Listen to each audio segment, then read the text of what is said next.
Hello students, अब हम देखते हैं speed of transverse wave. Transverse wave जिसमें क्रेस्ट और ट्रफ होते हैं, इसकी फॉर्मेशन कैसे होती है कि क्रेस्ट और ट्रफ में हर पार्टिकल जो आगे चल रहा है वो अपने पीछे वाले पार्टिकल को ऊपर की तरफ पिक करता है, उठा के उसके साथ कनेक्टेड होता है, जुड़ा हुआ होता है। अगर वो जुड़ा होगा, चाहे वो स्ट्रिंग के केस में ले लो, चाहे वाटर के सरफेस पे वो सरफेस टेंशन की वजह से ले लो, जहां पर एक पार्टिकल दूसरे पार्टिकल की मोशन को सपोर्ट कर रहा है उसके साथ जुड़ा हुआ है। सॉलिड्स के केस में यहां पर ट्रांसवर्स वेव की बात होती है। ट्रांसवर्स वेव में मोशन करने के लिए हमें क्या चाहिए? सबसे पहले स्ट्रिंग की, अगर मैं स्ट्रिंग की बात करूं तो स्ट्रिंग में खिंचाव होना चाहिए, टेंशन होनी चाहिए। ठीक है, टेंशन इन द स्ट्रिंग। और दूसरा, स्ट्रिंग का linear mass density mu. Mu क्या होता है? Mass per unit length, linear mass density. तो इन दो चीजों पर डिपेंड करता है। तो आगे हम using the method of dimensions हम इसको सॉल्व कर सकते हैं, या आप खुद भी कर सकते हो। Velocity is lt minus 1 m0 l1 t minus 1।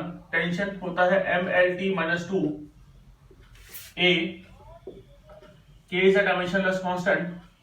mu is mass per unit length, तो मास अपॉन लेंथ हो गया ml माइनस 1, यानी कि m a plus b l a minus b t minus 2a m0 l1 t minus 1। Solve करो, a plus b equal to 0, a minus b equal to 1, minus 2a is equal to minus 1।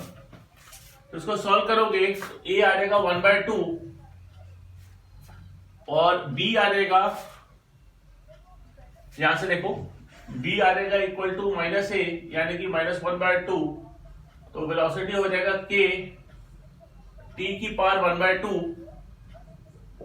और mu की power minus 1/2।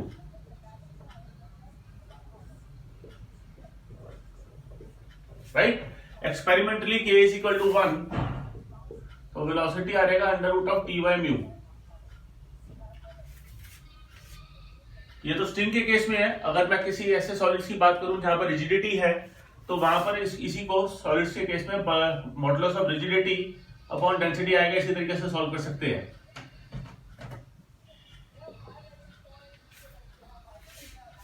Required नहीं है, आपको अपने syllabus के हिसाब से सिर्फ ये वाली करनी है।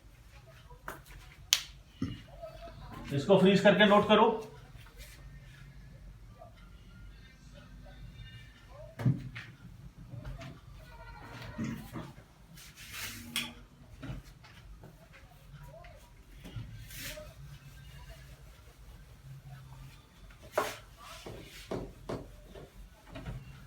बिल्कुल इसी तरीके से हम एक डेरिवेशन और देखते हैं, that is speed of longitudinal waves.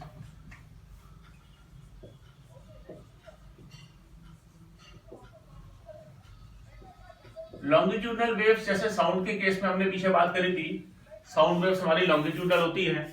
Longitudinal waves की फॉर्मेशन के लिए, इसकी मूवमेंट के लिए हमारे को क्या चीज चाहिए? अगर मैं वाटर की बात करूं तो वाटर के अंदर उसका वॉल्यूमेट्रिक कंप्रेशन और एक्सपेंशन होता है। कंप्रेशन इज दैट पार्ट जहां पर मॉलिक्यूल्स कंप्रेस्ड है, वॉल्यूम कम हो गया, और रेयरफेक्शन वो होता है जहां पर वॉल्यूम बढ़ गया। तो यहाँ पर वॉल्यूम की बात हो रही है, और जब मैं वॉल्यूम की बात करता हूं तो मैं बल्क मॉडुलस की बात करता हूं। तो यहाँ पर स्पीड डिपेंड करेगी बल्क मॉडुलस, और दूसरा मटेरियल की प्रॉपर्टी है। मास पर यूनिट लेंथ तो नहीं है, यहाँ पर डेंसिटी होगी मटेरियल की प्रॉपर्टी। वाटर की बात करेंगे तो उसमें मास पर यूनिट लेंथ वाइज तो है ही नहीं, वहां पर मैं डेंसिटी की टर्म्स में इसको मेजर करूंगा। तो अगेन इसी तरीके से v equal to k, b की पावर a, रो की power b, m0 l1 t minus 1। Bulk modulus होता है ml minus 1 t minus 2 a, density is ml minus 3। इसको अब आप यहां से टेपा मत मारना, मैं आपको ये कहूंगा कि पहले इसको खुद करो।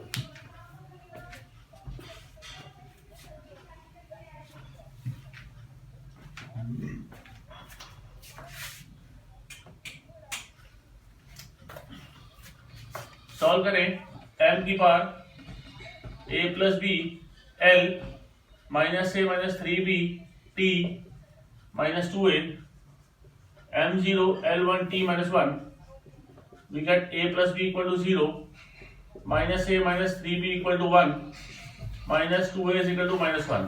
तो again a is equal to 1 by 2 और b सॉल्व करोगे माइनस 1 by 2 आएगा।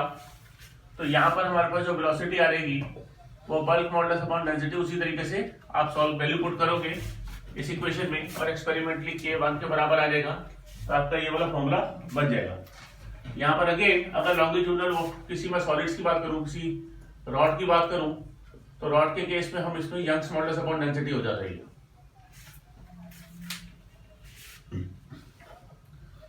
फ्रीज करके नोट करो।